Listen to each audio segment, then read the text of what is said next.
Hello student, good morning all of you. अब आपने बहुत अच्छे से दिवाली मना लिए बच्चों। अब हम अपना सेकंड टर्म एग्जाम का जो सिलेबस है वो आपको कराने जा रहे हैं, लेकिन अभी हमारे पास बुक उपलब्ध नहीं है। इस कारण से हम आपको अभी फिलहाल 2 दिन, आज और कल जो है क्वेश्चन पेपर जो है आपका फर्स्ट टर्म एग्जाम 2020-21, तो इसका पार्ट 1 आज हम आपको सॉल्व करा देते हैं, क्योंकि कई क्वेश्चन ऐसे थे कि जो आप लोगों ने गलत करे हैं, तो उसको पुनः एक बार आपको होमवर्क में रहेगा कि प्रश्न पत्र सॉल्व करना है। तो यह आप आज घर में करेंगे, हम आपको अच्छे से समझा दे रहे हैं और उसके बाद उसको व्हाट्सएप पे सेंड करेंगे। तो देखिए, सबसे पहले क्वेश्चन नंबर ए है ना, फर्स्ट टर्म एग्जाम का क्वेश्चन नंबर ए। इसमें देखिए, सही विकल्प चुनकर लिखिए। रोग का कारण शरीर में रोग पैदा करने वाले तत्वों का संचय है, प्राथमिक, द्वितीयक, तृतीयक, चतुर्थक। तो कौन सा ऑप्शन आएगा? प्राथमिक। सेकंड क्वेश्चन है, ताजे मौसमी फल, हरी पत्तेदार सब्जियां और अंकुरित अनाज स्वास्थ्य के लिए बहुत है, क्या है? हानिकारक, लाभकारी, कष्टकारी, बेकार। तो लाभकारी है ना। थर्ड क्वेश्चन है, मालिश दर्द, सुन्नापन, रक्तचाप और तनाव से भी देती है, क्या देती है? दर्द, उबार, राहत, वृद्धि। तो राहत देती है।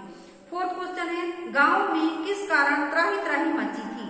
अनावृष्टि, ओलावृष्टि, अतिवृष्टि, भूकंप। तो ये क्या होगा? अनावृष्टि। अगला क्वेश्चन है, किशन एवं विषण का आपस में क्या संबंध था? मित्र का, भाई का, शत्रु का, रिश्तेदार का। तो मित्र का संबंध था, लेकिन कुछ लोगों ने इसमें भाई भी लिख दिया है। तो जिसने अच्छे से नहीं पढ़ा है उसने गलत आंसर लिखा है, और जिसने अच्छे से पढ़ा है तो उसने सही आंसर लिखा है। लेकिन फिर भी आप एक बार फिर से क्वेश्चन पेपर सॉल्व कर लेंगे तो अगली बार के लिए कुछ क्वेश्चन इसमें से भी रिपीट हो सकते हैं, है ना। और नहीं भी होंगे तो कोई बात नहीं, ये अपना अच्छे से तैयार हो जाएगा। अब अगला क्वेश्चन देखिए, सही जोड़ियां बनाइए, है ना। सबसे पहले क्वेश्चन है, हरिवंश राय बच्चन। तो ये इनके कवि को इनने कौन सी कविता लिखी है अपने चैप्टर में? आ रही रवि की सवारी, है ना। फिर भी कई लोगों ने गलत करे, इसको लिख दिए कहानी, है ना। तो ये गलत है। सेकंड क्वेश्चन है, सच्चा तीर्थयात्री, क्या है? ये कहानी है। इसके लेखक इसमें आ रही रवि की सवारी तो नहीं करेंगे अपन, क्या करेंगे? सेकंड वाले में सच्चा तीर्थयात्री क्या है? कहानी है। फिर थर्ड क्वेश्चन है, अक्ल का अंधा, यानी अक्ल का अंधा यानी क्या होता है? मूर्ख, है ना। ये मुहावरे लोकोक्तियों का प्रश्न था। फिर पानी, पानी का अर्थ क्या होता है? जल, प्रतिष्ठा, जीवन, कांति। अनेकार्थी, अनेक अर्थ होते हैं जिसके पानी के, है ना। जल, प्रतिष्ठा, जीवन, कांति। उसके बाद देखिए, जो ज्यादा बोलता है उसको क्या बोलते हैं? वाचाल। अब देखिए अगला क्वेश्चन, प्रश्न नंबर 3, रिक्त स्थान की पूर्ति कीजिए, है ना। रिक्त स्थान की पूर्ति कीजिए में कुछ ऑप्शन दिए हैं, जैसे लूट, अडिग, तैराक, मरणासन, भीतरी। तो सबसे पहले अब इसी में से अपने को आंसर डालना है, इन फिल इन द ब्लैंक्स में, रिक्त स्थान। तो सबसे पहला क्वेश्चन था, यह प्राण मेरे लिए बहुत बड़ा था लेकिन मैं उस पर खालिस्तान रही, अडिग रही। राजेश एक अच्छा खालिस्तान है, तैराक, है ना। चोरों ने गांव वालों को खालिस्तान लिया, लूट, है ना। फिर मंदिर के खालिस्तान भाग में दीपक जल उठे, तो भीतरी भाग में। फिर क्वेश्चन नंबर 5 है, एक औरत धरती पर खालिस्तान अवस्था में पड़ी थी, मरणासन। बहुत सरल पेपर था, आपने फिर भी कुछ चीजें गलत किया है ना, तो उसको आप फिर से सही कर लेंगे। अब देखिए प्रश्न नंबर 4, दिए गए कथनों पर सही या गलत का चिन्ह लगाइए, है ना। तो इसमें देखिए, राजा को समझाने के लिए सेनापति ने योजना बनाई, सही, है ना। स्नान जलोपचार की श्रेणी में नहीं आता है, गलत। मानव शरीर में रोग प्रतिरोधक क्षमता मौजूद नहीं होती, ये भी गलत। फिर नदी पर पुल बना दिया गया था, सही। सेठ ईमानदार आदमी था, सही।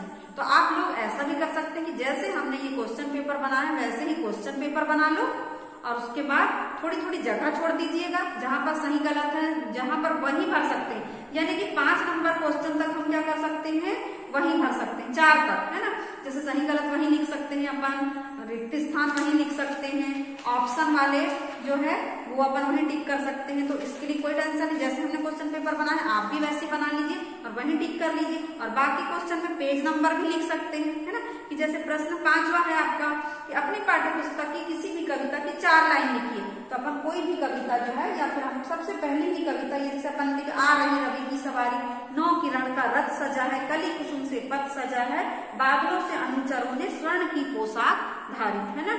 और आ रही रवि की सवारी। ये हो गया आपका 5वें नंबर का क्वेश्चन। तो उसके लिए आप थोड़ी सी जगह छोड़ के वहां पर पोयम लिख दीजिए आप। फिर प्रश्न नंबर 6, निम्नलिखित शब्दों के पर्यायवाची शब्द लिखिए। तो सबसे पहले गाय लिखिए, थोड़ी सी जगह छोड़ दीजिए, गौ धेनु, है ना।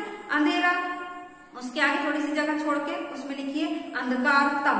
फिर कोयल, कोयल का मतलब होता है पिक, बसंत, है ना, उसी का नाम जैसे। फिर पुत्री, पुत्री का तनिया, सुत, इसमें 4 में से कोई आपको 3 करना था। इस प्रकार जगह थोड़ा छोड़ते जाइए और वहीं वहीं लिखते जाइए। अब अगला है क्वेश्चन, या फिर आप मोबाइल से क्वेश्चन देखिए और इसमें आंसर लिखते जाइए, है ना। तो 2 ही पेज में आपका हो जाएगा। फिर प्रश्न नंबर 7, निम्नलिखित शब्दों का वर्ण विच्छेद कीजिए। जैसे राजा है तो र आ, इस प्रकार से बनाना था आपको। र धन आ की मात्रा, धन ज, फिर आ की मात्रा, इस प्रकार से आपको बनाना था।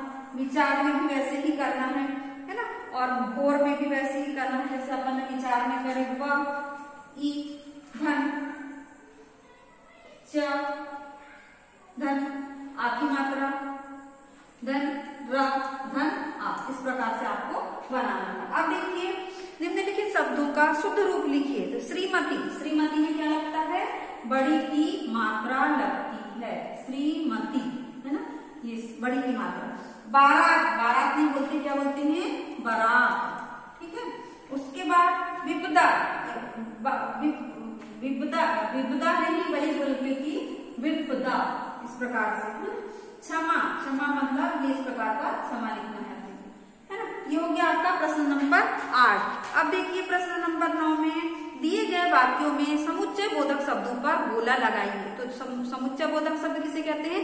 जो 2 सेंटेंसों को या 2 वाक्यों को जोड़ने का काम करते हैं। जैसे ममता, लता और विमला घूमने जा रही है ना, तो और क्या होगा? समुच्चय बोधक शब्द। यदि पेड़ काटोगे तो फल कैसे प्राप्त होगे? तो यदि और तो में गोला लगाना है, क्योंकि ये क्या है? समुच्चय बोधक शब्द है। फिर वह ऐसे मुस्कुराती है मानो फूल बरस रहे हो। तो तीसरे नंबर का जो क्वेश्चन है वह और मानो का आएगा, उसमें गोला आ जाएगा, है ना।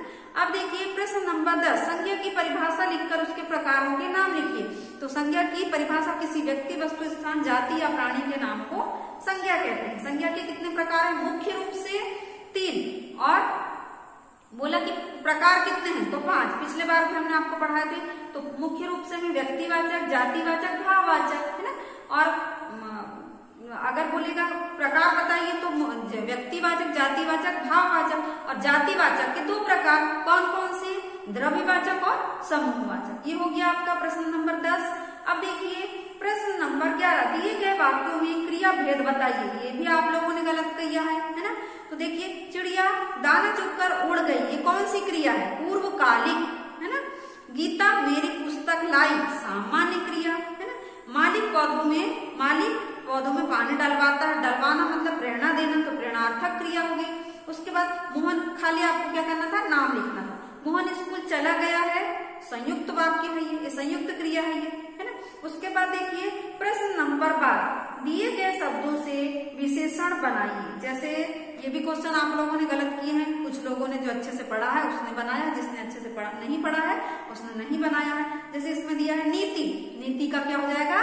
नैतिक। आलस्य का क्या हो जाएगा? आलसी। पूजा का क्या हो जाएगा? पूजनीय। इस प्रकार से आपको क्वेश्चन पेपर सॉल्व करना था।